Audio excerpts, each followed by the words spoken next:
संपूर्ण स्वास्थ्य का विज्ञान एवं दर्शन आयुर्वेद। आयुर्वेद के इस गूढ़ रहस्य दर्शन और विज्ञान को हम अभी समझने का प्रयास कर रहे हैं। इसके तहत आज हम चर्चा करने वाले हैं। कुछ हम कर चुके हैं अष्टचक्र के संदर्भ में। चक्र का संबंध साधना से भी है, चक्र का संबंध स्वास्थ्य से भी है। इसीलिए यदि हम अपने शरीर को ठीक रखना चाहते हैं, अपने मन को ठीक रखना चाहते हैं, या हम चाहते हैं कि हम रोगों से बचें, या हम साधना करना चाहते हैं, तो इन चक्रों का ज्ञान बहुत ज़रूरी है। क्योंकि जब ज्ञान होगा, जब हमको पता होगा, तो ही हमारी प्रवृत्ति बनेगी। जब आपको इन चक्रों की विशेषताओं का, इन चक्रों के द्वारा जो हमारे मन शरीर पर पड़ने वाले प्रभाव का आपको बोध होगा, तो निश्चित रूप से आपके मन में ये भावना उठेगी कि ओहो, चक्र इतने महत्वपूर्ण चीज़ हैं, तो हम इनको जाने भी और इनको जान करके उनके जागरण के लिए हम उपाय भी करें। तो आज सबसे पहले हम यहाँ से शुरू करते हैं कि लोग कहते हैं कि ये चक्र कितने हैं, षट चक्र हैं या सप्त चक्र हैं या अष्ट चक्र हैं। तो इन विषयों में विविध तरह की मान्यताएं हैं, शंकाएं हैं। जबकि हमने बताया पहले भी अष्टचक्र नवद्वारा कह करके अथर्ववेद के अंदर में अष्ट चक्रों का वर्णन किया गया है। और वर्तमान युग के जो आधुनिक बहुत अद्भुत जो योगी थे, योगी गोरखनाथ जी, उन्होंने भी गोरख बानी में अष्ट चक्रों का ही वर्णन किया है। वो कहते हैं, ए अष्ट कमल का जानो भेष, आप ही करता आप ही देख, इति अष्ट चक्र कथंत जति गोरखनाथ संपूर्ण। यानी अष्ट चक्र का भेदन के बाद मस्तिष्क में स्थित जो मनश्चक्र है, ललना चक्र है, बिंदु चक्र तथा सहस्रार चक्र, इन दोनों को चेतना प्राकट्य के दो उच्च केंद्र व शक्ति के ऊर्ध्व आधार केंद्र के रूप में माना गया है। इसीलिए हमको समझना होगा कि मुख्य चक्र यानी शक्ति केंद्र निश्चित रूप से 8 ही हैं। और यह भी निर्विवाद हमको जानना होगा कि 8 चक्रों का जो ज्ञान से ही, उसके प्रयोग से ही साधना को, जो साधक है उसको अपनी साधना से अपनी शक्ति को मूलाधार से लेकर के, मूलाधार से जागृत कर करके सहस्रार तक पहुंचाएगा, तो वो रोग मुक्त भी हो सकेगा। विविध रोगों में भी योग साधना के द्वारा आप अपने निराकरण कर सकते हैं। तो साथ साथ में परमानंद की प्राप्ति भी कर सकते हैं, आप अनुभूति भी कर सकते हैं। तो अब आप ध्यान से सुनिएगा, हम चर्चा करेंगे इन 8 चक्रों के विषय में। ये चक्र कहाँ स्थित होते हैं और ये चक्रों के द्वारा हम इन कौन कौन से रोगों से संबंधित हैं, कौन कौन से स्थानों से संबंधित हैं, हम इसकी चर्चा करेंगे। तो मेरा निवेदन है, आप ध्यान से मेरी बात को सुनते रहिए। पहला चक्र है मूलाधार चक्र। तो मूलाधार चक्र, यह चक्र मलद्वार और जननेंद्रिय के मध्य में, यानी कि उपस्थ और पायु के बीच में, जो मेरुदंड का जो मूल से भी जो नीचे का हिस्सा है, वहाँ यह स्थित माना गया है। और इसका संबंध है हमारी वृत्तियों से है। यानी कि वृत्तियाँ, जैसे कहते हैं, ये तो पार्श्विक वृत्तियाँ, यानी कि हालांकि जो यौन क्रियाएं हैं, इसको बहुत पवित्र कर्म भी माना गया है, संतति निर्माण के लिए, सृष्टि निर्माण के साथ में सृष्टि चलाने के लिए। परंतु जो मनुष्य संसार के अंदर देखा जाता है कि सबसे कठिन होता है काम वासना से मुक्ति होना, काम वासना से परे उठना। इसीलिए इसको कई बार कहते हैं कि अति काम वासना के लिए कहा जाता है, ये पार्श्विक वृत्ति से परिपूर्ण है। यानी कि मनुष्य को पार्श्विक वृत्ति से हट करके दैवीय चेतना का जो जागरण का प्रारंभ है, वो यहीं से ही होता है।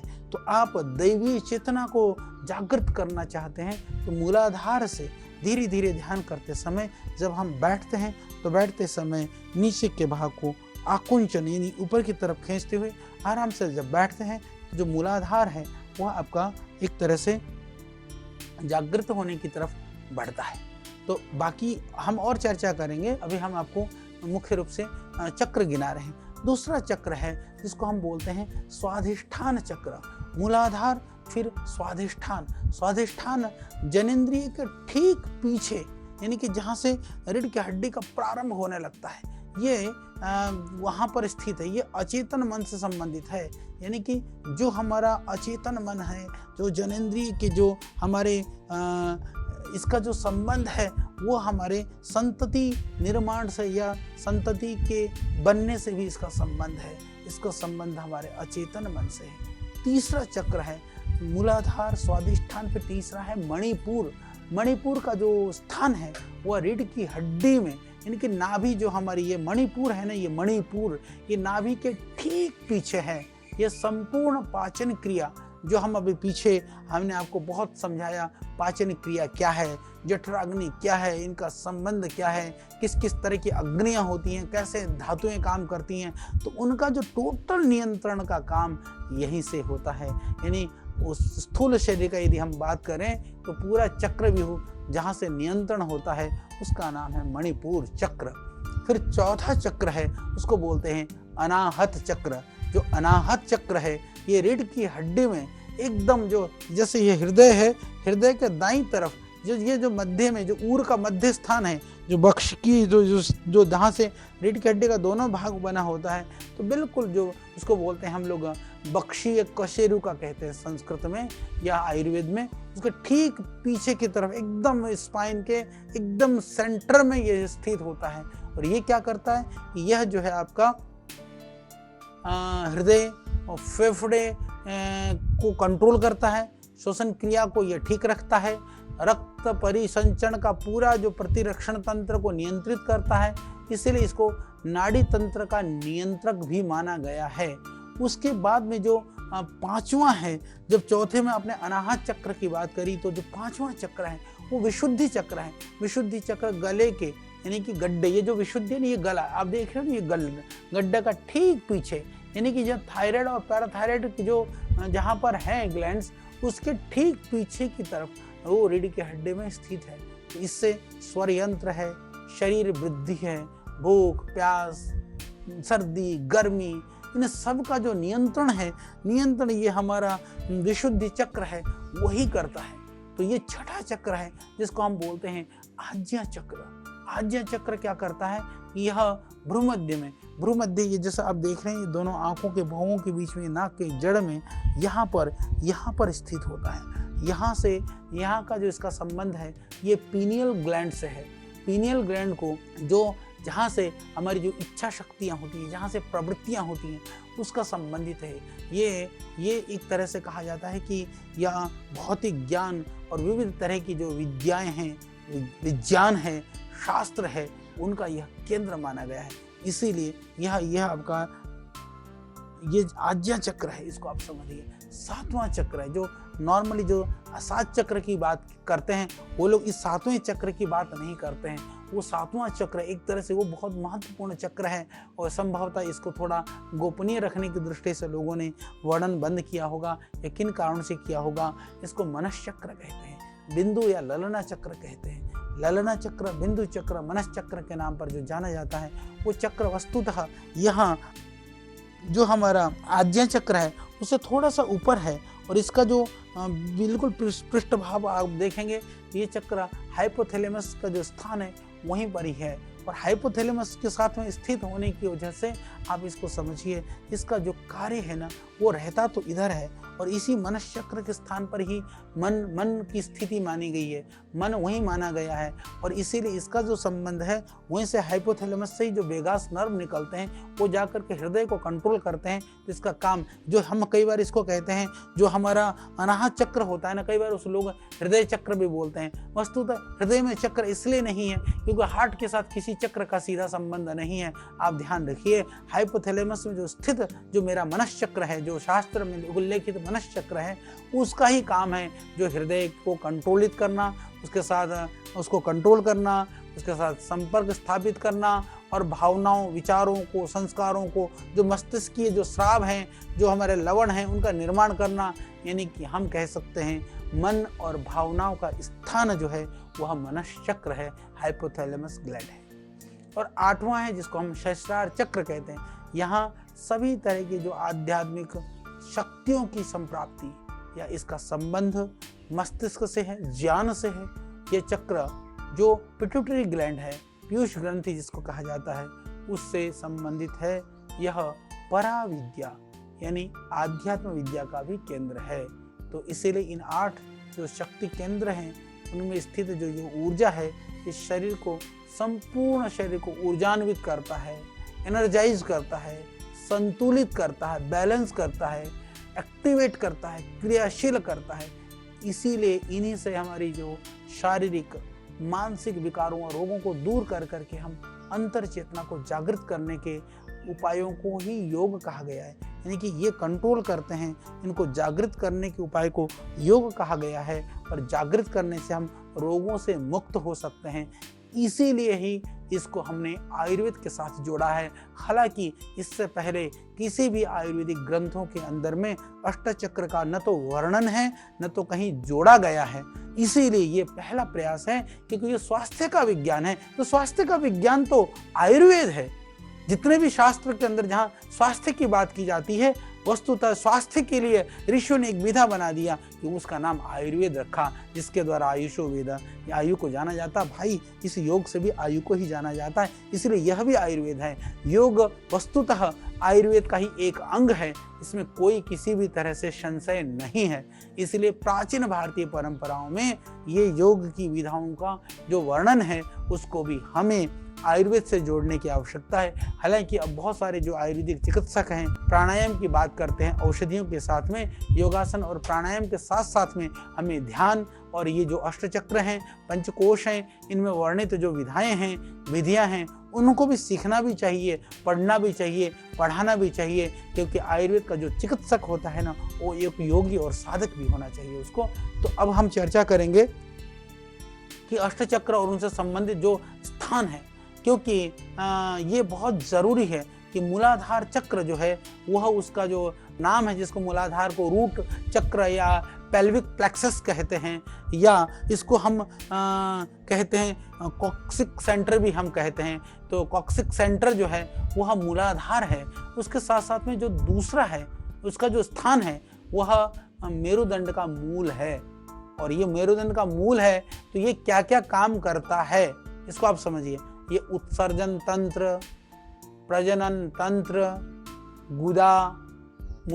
गुदा संबंधित कार्य, मूत्राशय संबंधित कार्य या चक्र की सब कार्य को कंट्रोल करता है। और यदि चक्र सुसुप्त रह गया, यदि जागृत नहीं हुआ, या जिसका यदि जो उसके द्वारा फिर क्या क्या बीमारियां होती हैं, जितने भी मूत्र संबंधित विकार हैं या वृक्क रोग हैं, अस्मरी हैं या रतीज रोग हैं, जो सेक्सुअल जो डिजीज होते हैं, या जो हमारे हार्मोनल जो ग्लैंड्स के अंदर जो तंत्रगत उत्सर्जन जो तंत्र है, इन सब चीज़ों में प्रजनन तंत्र है, उसके अंदर इसके वजह से प्रभाव पड़ता है, इसकी वजह से उसके अंदर विकार आ जाते हैं। तो जब मूलाधार चक्र की जागृति होती है तो इनमें रोग होने की संभावना कम होती है। यदि उन अंगों में बीमारी भी हो जाए तो इसके द्वारा हम उसको जल्दी ठीक कर सकते हैं। हाँ, एक बात मैं और स्पष्ट कर देना चाहता हूँ कि कई लोग कहते हैं कि जो साधक होते हैं, जो योगी होते हैं, वो भी रुग्ण होते हैं। पर मैं आपको बताना चाहता हूँ कि यदि साधना करते हैं तो रोगी होने की संभावना काफ़ी निर्मूल होती है, इसमें कोई भी संशय नहीं है। विशेष कर करके जिसको हम लाइफस्टाइल डिजीज कहते हैं, यदि हमारे कोई पूर्व जन्म कृत किसी कारण से यदि ऐसी बीमारी हो जाए तो अलग बात है, नहीं तो हम उनको तो पूरा ठीक कर सकते हैं, इसमें कोई भी संशय नहीं है। अब हम बात करेंगे मूलाधार के बाद में स्वादिष्ठान चक्र, इसको बोलते हैं सैक्रल और सेक्सुअल जो सेंटर है हमारा। तो उसके लिए आप इसको समझिए, जो सैक्रल जो सेक्सुअल सेंटर है उसका जो स्थान है वो नाभि के नीचे है। यानी कि जो हमारा जो प्रजनन तंत्र का जो विशेष कर के जो सेंटर है, जहाँ जितने भी जो सेक्सुअल डिजायर्स हैं या जिनका संबंध जहाँ पर भी जो हमारे संतति उत्पत्ति करने के जो साधन हैं वो उस चक्र से संबंधित है। जिससे यदि इसको सुषुप्त रहेगा, ये जागृत नहीं होगा या इसमें कोई विकार होगा तो क्या होगा, बंधत्व की बीमारी होगी या जननांग के रोग होंगे, सेक्सुअल जो प्रॉब्लम्स होती हैं, नपुंसकता होती हैं, या जितने भी आप समझ लो, यदि आप भोग भी, हालांकि योगी जो होता है उसको बहुत ज़्यादा भोग की रुचि नहीं होती है, पर यदि आप गृहस्थ हैं, भोग भी करना चाहते हैं, यदि अपने गृहस्थ जीवन को भी ठीक करना चाहते हैं, तो भी आपको साधना करनी होगी। जब आपका जो है यह स्वाधिष्ठान चक्र जागृत होगा तो आप जो अपने गृहस्थ जो धर्म है उसको भी सही ढंग से निभा पाएंगे। तो इसीलिए फिर योग कर करके यदि संसार के भोग को ठीक भोग सकते हैं, हम भोग तो करना चाहते हैं पर बिना योग के भोग भी नहीं होता है। जो योगी है वही सही भोग भी कर सकता है और वह संतुलित होगा, वह मर्यादित होगा, वह मर्यादा के अनुकूल होगा। तो ये इसीलिए जरूरी है। तीसरा जो हमारा है मणिपुर चक्र, इसको सोलर प्लेक्सस या हम कहते हैं लुम्बर सेंटर कहते हैं, एपिगैस्ट्रिक और स्केलर प्लेक्सस भी बोलते हैं। तो ये जो इसका जो स्थान है ना, ये जो सोलर प्लेक्सस है, जैसे हमने कहा कि ये एक तरह से हमारा ये नाभि से संबंधित है। ये जैसे कि पूरा जो हमारा पाचन प्रक्रिया है, जितने भी जो हमारे आमाशय है आते हैं, पाचन तंत्र है, लीवर, स्प्लीन, किडनी और जितना भी जो डाइजेस्टिव जिसमें एंजाइम्स बनते हैं, जितना भी डाइजेशन संबंधी जो प्रक्रियाएं होती हैं, वो सब उससे संबंधित है। तो जब हमारा यह मणिपुर चक्र जब बहुत व्यवस्थित नहीं होता है या मणिपुर चक्र जागृत नहीं होता है या उसकी चक्र की शक्ति सुसुप्त स्थिति रहती है, तो ये सब तरह के जितने भी पाचन संबंधित रोग हैं, पावर की जो कमी है, ये सब भी इसी की वजह से होती हैं। तो इसीलिए इसको जो है ना, हमको जो पाचन तंत्र को रोकने के लिए, पाचन तंत्र के रोगों को रोकने के लिए, ठीक करने के लिए, आग्नेयसायिक ग्रंथि को एक्टिवेट करने के लिए ये जरूरी है कि हम मणिपुर चक्र को ठीक करें। इसी तरह से अनाहत चक्र, कई लोग इसको हार्ट चक्र भी बोलते हैं। वस्तुतः ये हार्ट चक्र नहीं है, ये हमारा ये कार्डिक प्लेक्सस के इसलिए कहा जाता है, पर ये विशेष कर करके इसका जो स्थान है, जैसे हमने कहा कि ये जो बक्षिकीय जो कशेरुका है उससे संबंधित जो अवयव क्रिया, इसका संबंध यह हृदय से है, फेफड़ों से है और मध्य स्तनिका भी इसको कहा जाता है कि जैसे दोनों स्तन के जो मध्य में गड्ढा सा होता है वहाँ पर यह है। इसका काम है हमारे पूरे नाड़ी तंत्र को ठीक रखना, पूरे श्वसन तंत्र को ठीक रखना, हृदय को ठीक रखना। इसकी यदि गड़बड़ होने से जितने भी जो श्वसन संबंधी जो बीमारियां हैं या जो दूसरे जो रक्तगत जो विकार हैं वो होने लगते हैं। तो इसीलिए इसको रक्त के परिसंचरण के लिए, श्वसन तंत्र को ठीक रखने के लिए ये बहुत ज़रूरी है। पांचवा है विशुद्धि चक्र। विशुद्धि चक्र जिसको हम एक तरह से कह सकते हैं सर्विकल जो सेंटर है जो थ्रोट के पास में है, यानी कि इसका जो अवटु और परा अवटु कहते हैं, थायराइड और पैराथायराइड जो ग्लैंड्स हैं उससे संबंधित ये स्थान है जहाँ गले संबंधित बीमारी है, स्वर से संबंधित बीमारी है, चयापचय से संबंधित बीमारी हैं, ताप के नियंत्रण है। ये सब ये जो चीज़ें हैं ये इसके सुसुप्त रहने से होती हैं। तो श्वास को रोग को, फेफड़ों को भी और अवटु ग्रंथि को यानी कि थायराइड को भी, जिसको घोंघा आदि कहते हैं, गलगंड की रोगों को भी, इनको करने के लिए यदि हम इनको रोगों से बचना चाहते हैं तो बहुत ज़रूरी है कि हम जो है हमारा जो पांचवा चक्र है विशुद्धि चक्र उसको ठीक करें। उसके बाद छठा है, जैसे हमने कहा इसको थर्ड आई भी कहा जाता है, आज्ञा चक्र। तो इसके लिए बहुत ज़रूरी है कि यह अग्र मस्तिष्क का केंद्र है। इससे मस्तिष्क तथा उससे समस्त क्रियाएं, एकाग्रता, इच्छा शक्ति और इन सारी चीज़ों के लिए यह जो है यह कारण है। इससे यदि ठीक नहीं होता है तो जैसे मूर्छा होना, मृगी आदि का दौरे होना, मानसिक जो अवसाद होना, डिप्रेशन, स्ट्रेस वगैरह सब उसी की वजह से होता है, जो आज्ञा चक्र की वजह से। फिर उसके बाद में आता है मनस चक्र या बिंदु चक्र, जिसे हमने कहा कि इसको लोअर माइंड भी कहते हैं। ये इसके लिए ज़रूरी है कि यह इसका जो स्थान है, यह जो चेतक जो हाइपोथैलेमस से नीचे, यानी थैलेमस से थोड़ा सा नीचे है, तो इसको हाइपोथैलेमस वाली जगह माना जाता है। तो उसके अंदर इसका जो काम है मस्तिष्क, हृदय और सारी जो इंटरनल जो अंतरस्रावी ग्रंथियां हैं उनको नियंत्रण करना, रोग को, जैसे कि आवेग को, गुस्से को, नींद को, ये सारा कंट्रोल करता है। इस चक्र की जो है जब ये सुसुप्त हो रहता है, जागृत नहीं होता है, तो उससे जितने भी मानसिक जो विकार हैं, मानसिक बीमारियां हैं, या नर्वस सिस्टम से संबंधित जो प्रॉब्लम हैं, या हार्मोनल जो प्रॉब्लम्स हैं, या इस तरह की जो अलग अलग तरह की जो हमारी परेशानियां हैं, जो जिसका नर्वस सिस्टम और मानसिक से संबंधित रोग हैं, वो होते हैं। तो हम 8वां चक्र, जिसको सहस्रार कहा जाता है, जिसको क्राउन चक्र भी बोलते हैं, इसके अंदर जो ये कपाल के नीचे माना जाता है, इसका जो स्थान है, इससे जो हमारी जो आत्मा है, संपूर्ण सूचनाओं का निर्माण है, दूसरे स्थानों का जो एक तरह से जितने भी सूचनाएं हैं दूसरे स्थानों पर, उसको एक जगह पर लाने का जो कार्य है वो करता है। और इस चक्र जब यह जागृत नहीं होता है, तो इसमें कहीं ना कहीं इसका संबंध हार्मोन्स से भी है। इसका जो संबंध है, इसकी जो हमारे पीयूष जो ग्रंथि है, जो पिट्यूटरी जो ग्लैंड है, उससे इसका संबंध है।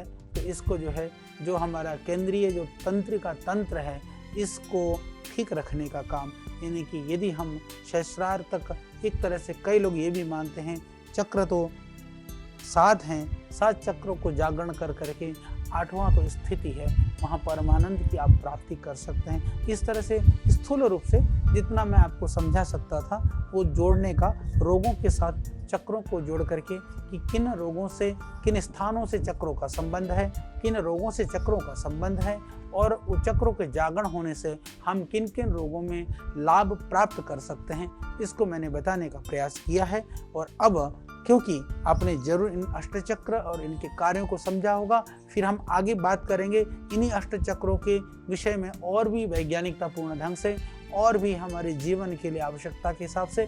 तब तक के लिए आप मुझे विदा दीजिए, फिर हम अगले एपिसोड में और भी नई विधाओं के साथ में, नए ज्ञान के साथ होंगे आपके बीच में।